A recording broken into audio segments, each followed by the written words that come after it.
ಅವನ ದಶಾಭುಕ್ತಿಯಲ್ಲಿ ಕಂಟಿನ್ಯೂಟಿ ಇದ್ದರೆ ಮಾತ್ರ ಅವನಿಗೆ ದುಡ್ಡು ಬರುತ್ತೆ. ದಶಾದಲ್ಲಿ ಕಂಟಿನ್ಯೂಟಿ ಇಲ್ವಾ, ಸಾಧ್ಯನೇ ಇಲ್ಲ. 10 ವರ್ಷ ಮಾಡ್ಬೋದು, ಆಮೇಲೆ ಮುಚ್ತಾರೆ. 3 ವರ್ಷ ಮಾಡ್ತೀರಾ, ಮುಚ್ತೀರಾ. 5 ವರ್ಷ ಮಾಡ್ತೀರಾ, ಮುಚ್ತೀರಾ. ಅಥವಾ 1 ವರ್ಷಕ್ಕೆ ಮುಚ್ಕೊಂಡು ಹೋಗುತ್ತೆ, 6 ತಿಂಗಳಿಗೂ ಮುಚ್ಕೊಂಡು ಹೋಗುತ್ತೆ. ಸಾಕಷ್ಟು ಮನೆಗಳಲ್ಲಿ ತಾಯಂದಿರಾಗಿರ್ಬೋದು ಅಥವಾ ಮದುವೆ ಆಗಿರ್ತಕ್ಕಂಥ ಹೆಣ್ಮಕ್ಳಾಗಿರ್ಬೋದು, ಗಂಡ ಕೆಲಸಕ್ಕೆ ಸರಿಯಾಗಿ ಹೋಗ್ತಾ ಇಲ್ಲ. ಅವನು ಕೆಲಸಕ್ಕೆ ಹೋದರೆ ಯಾವಾಗಲೂ ಕೂಡ ಅವನ ಮನಸ್ಸಲ್ಲಿ ಸಂಬಳ ಕಮ್ಮಿ, ನಾನೇನಾದ್ರು ಮಾಡ್ತೀನಿ ಅಂತಕ್ಕಂಥ ಮನಸ್ಸು ಬರ್ತಕ್ಕಂಥದ್ದು ಸಹಜ. ಇಂಥ ಸಂದರ್ಭದಲ್ಲಿ ಸಾಕಷ್ಟು ಜನ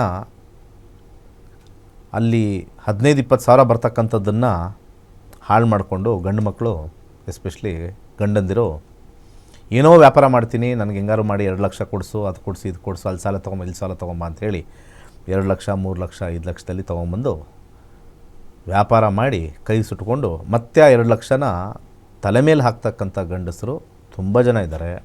ಅದೆಲ್ಲನೂ ಕೂಡ ಅವರ ಜಾತಕದಲ್ಲೇ ಬರೆದಿಟ್ಟಿರುತ್ತೆ. ಇವರಿಗೆ ಯೋಗ ಇಲ್ಲ, ಇವರಿಗೆ ವ್ಯಾಪಾರದ ಯೋಗ ಇಲ್ಲ.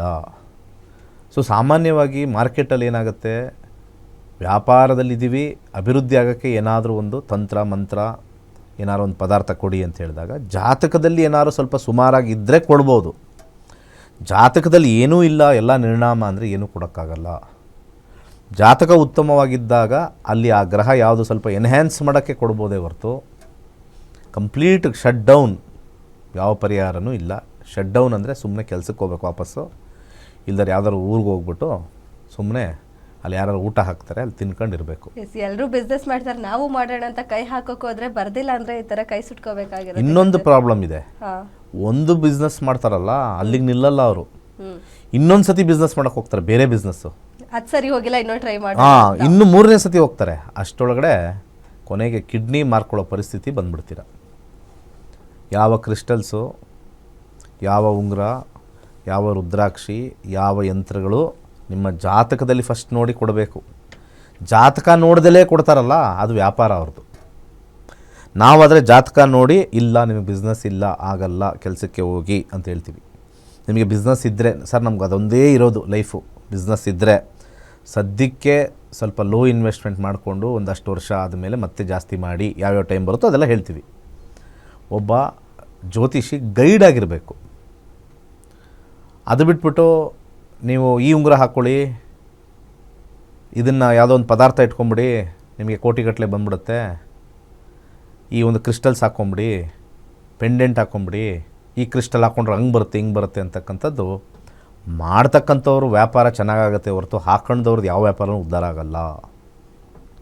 ಇದನ್ನು ತಲೆಯಲ್ಲಿ ಇಟ್ಕೊಳ್ಳಿ. ಜನಗಳಿಗೆ ಇವತ್ತಿನ ದಿವಸ ಲಕ್ಷಾಂತರ ರೂಪಾಯಿ ಖರ್ಚು ಮಾಡ್ತಾರೆ.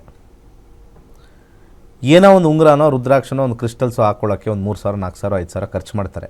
ಹಾಕಿರೋದನ್ನು 4 ಲಕ್ಷ ಹಾಕಿರ್ತಾರೆ, 3 ಲಕ್ಷ ಹಾಕಿರ್ತಾರೆ. ಅದರಲ್ಲಿ 5,000 ಏನ್ರಿ ಬಿಡ್ರಿ, 10,000 ಏನ್ರಿ ಅಂತ ಒಂದು ಮನೋ ವಿಚಾರದಲ್ಲಿ ಬರ್ತಕ್ಕಂಥದ್ದು. ಇಲ್ಲಿ ಏನಾಗ್ತಾಯಿದೆ, ಭರವಸೆ ನಿಮಗೆ ಹಾಳಾಗ್ತಾಯಿದೆ. ಇದು ಹಾಕೊಂಡ್ವಿ ಏನೂ ವರ್ಕ್ ಆಗಿಲ್ಲ, ಇದು ಹಾಕೊಂಡ್ವಿ ಏನೂ ವರ್ಕ್ ಆಗಿಲ್ಲ, ವ್ಯಾಪಾರ ಆಗಿಲ್ಲ. ಇದರಿಂದ ವ್ಯಾಪಾರ ಆಗಂಗಿದ್ದರೆ ಅಂಬಾನಿ ಅವ್ರ ಕೈಯಲ್ಲಿ ಇಷ್ಟುದ್ದ ಇರಬೇಕಾಯ್ತು, ಇಷ್ಟೆಲ್ಲ ಇರಬೇಕಾಯ್ತು. ಟಾಟಾ ಅವ್ರ ಕೈಲೆಲ್ಲ ಇಷ್ಟು ಇರಬೇಕಾಯ್ತು, ರುದ್ರಾಕ್ಷಿ ಮಾಲೆನೇ ಹಾಕೋಬೇಕಾಯ್ತು. ಅನೇಕರು ರುದ್ರಾಕ್ಷಿ ಮಾಲೆ, ತ್ರಿಶೂಲ, ಉಂಗುರುಗಳೆಲ್ಲ ಹಾಕೊಂಡ್ರೆ ವ್ಯಾಪಾರವೇ ಇಲ್ಲ, ಜನಗಳೇ ಇಲ್ಲ, ಅವ್ರ ಹತ್ರನೇ ಹೋಗ್ತಾ ಇಲ್ಲ ಜನ. ಜ್ಯೋತಿಷರೇ ಎಷ್ಟೊಂದು ಜನ ಹಾಕೊಂಡ್ಬಿಟ್ಟಿರ್ತಾರೆ, ಎಲ್ಲ ಉಂಗುರುಗಳೆಲ್ಲ ಹಾಕಿ, ತಪ್ಪು ರುದ್ರಾಕ್ಷಿ ಹಾಕಿ, ವಿಭೂತಿ ಹಾಕಿ, ಆ ಯಂತ್ರ ಈ ಯಂತ್ರ ಎಲ್ಲ ಇಟ್ಟಿರ್ತಾರೆ, ಖಾಲಿ ನೊಣ ಹೊಡಿತಾ ಇರ್ತಾರೆ. ಭಗವಂತ ಹಿಂದಿನ ಜನ್ಮದಲ್ಲಿ ನೀನೇನಾದ್ರು ಪುಣ್ಯ ಮಾಡಿದರೆ ಬದಿಟ್ಟಿರ್ತಾನೆ, ಈ ಜನ್ಮದಲ್ಲಿ ನೀನು ತುಂಬ ಚೆನ್ನಾಗಿರಬೇಕು ಅಂತ.